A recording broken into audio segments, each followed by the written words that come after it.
Hello friends, आज देखेंगे what is erythropoietin and describe the factors affecting it. तो erythropoietin hormone है। तो हार्मोन पर कौन कौन फैक्टर्स अफेक्ट करता है वो भी बात आज जानेंगे। तो इरिथ्रोपोएटिन के बारे में देख रहे हैं। तो यहाँ पे है कि इरिथ्रोपोएटिन एल्सो नोन एज हीमोपोएटिन भी कहलाता है। इट इज़ ग्लाइकोप्रोटीन या ग्लाइकोप्रोटीन है जिसमें ग्लूकोज और प्रोटीन मिक्स है। तो इरिथ्रोपोएटिन वही है। 74% प्रोटीन एंड 26% कार्बोहाइड्रेट कंटेन। इसमें जैसे 74% प्रोटीन का होता है और 26% जो होता है वह कार्बोहाइड्रेट का होता है।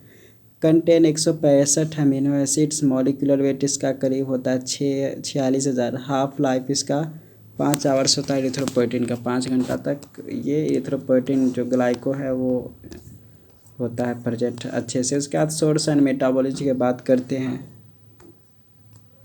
तो mainly 85% secreted by kidneys probably by interstitial cells और सेल्स इन इंडोथीलियम। तो mainly 85% secreted by kidneys probably by interstitial cells और cells in the endothelium of peritubular कॉम्प्राइ जो कैपिलरीज है उसके द्वारा ये सिक्रीटेड होते हैं इरिथ्रोपोएटिन। तो मेनली 85% सिक्रीटेड जो होता है kidney probably by interstitial cells और cells in the endothelium of the peritubular capillaries.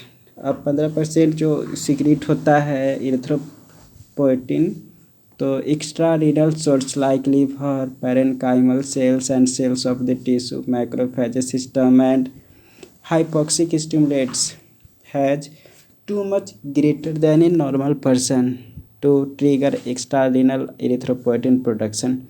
तो जब वह अगर हाइपोक्सिक यानी कि सांस उसको हाली हाली सांस अगर कोई लेगा, जल्दी जल्दी सांस लेगा तो उसे इरिथ्रोपोएटिन यानी कि ब्लड का वो फॉर्मेशन तेज़ी से होने लगता है। तो inactivated in the liver and kidney main site of excretion जो होता है वह यूरिन होता है। फॉर्मेशन एंड रिलीज के बारे में तो hypoxia kidney cause release of renal erythropoietic factor. तो हाइपोक्सिया ऑफ किडनी के कंडीशन में कॉज रिलीज करता है रीनल इरिथ्रोपोएटिक फैक्टर्स को, जिसको REF कहते हैं और इरिथ्रोजेनिन कहते हैं। Which acts on a plasma substrate पर ये एक्ट करने का भी काम करता है।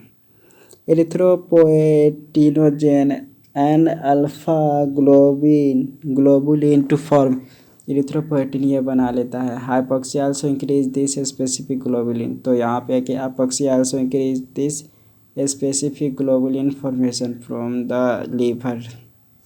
तो अल्फा ग्लोबुलिन यहाँ पे देखते हैं कि फिर से है कि hypoxia of kidney cause release of renal erythropoietic factor और erythrogenin which acts on plasma substrate erythropoietinogen and alpha globulin to form erythropoietin.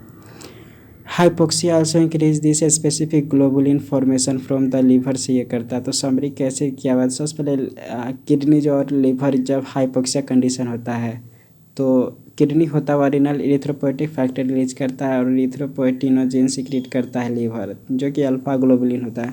Then erythropoietin बनता है। तो इरिथ्रोपोएटिन हार्मोन जो होते हैं वह इरिथ्रोपोएटिन सेंसिटिव स्टेम सेल से वह पारा मतलब यहाँ पे है प्रो इरिथ्रोब्लास्ट का फॉर्मेशन कर देता है। तो समरी इस तरीके से मोड ऑफ एक्शन किस तरीके से काम करता है इरिथ्रोपोएटिन वो देख लेते।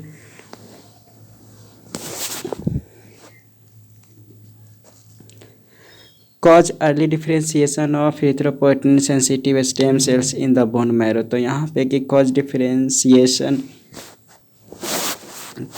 Differentiation cause early differentiation of erythropoietin sensitive stem cells in bone marrow into pro-erythroblast। तो ये pro-erythroblast होता है and to major RBCs, thus increasing RBC count in 2 से 3 days। तो इस तरीके से 2-3 दिन में इंक्रीज कर देता है RBC काउंट।